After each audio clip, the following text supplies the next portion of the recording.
kemarin di Surabaya, ketua majelis tarjihnya yang orang Simandola ini, walaupun besar di Midai, Pak Profesor Samsul Anwar, tetap menzaharkan bismillah. Kenapa? Sebab di tarjih di dua-duanya dibenarkan. Itu yang disebut dengan at-taufiq. Apa at-taufiq? Dua-dua dalil itu kita hadirkan, boleh memilih. Tapi ada kalanya kita lakukan at-tarjih. Apa itu at-tarjih? Di sini kecerdasan ulama-ulama kita di ini banyak pendapat. So, agar terjadi kesatuan dan kepaduan, mana yang harus kita pilih?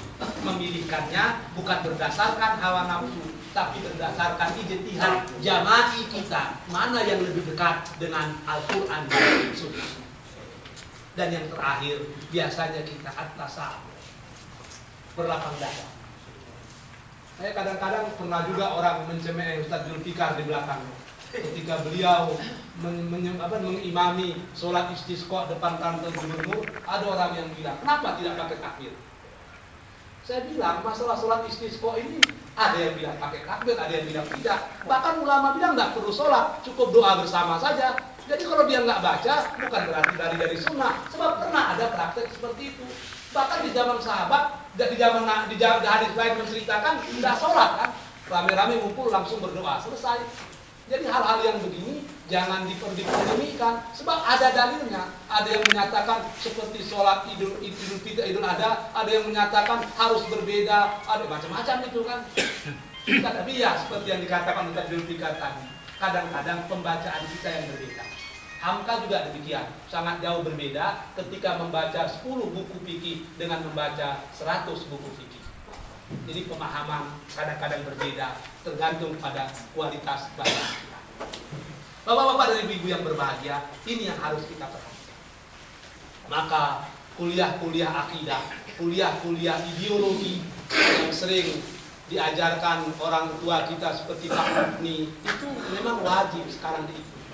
Sebab yang membedakan kita dengan orang lain ideologi tadi. Apa?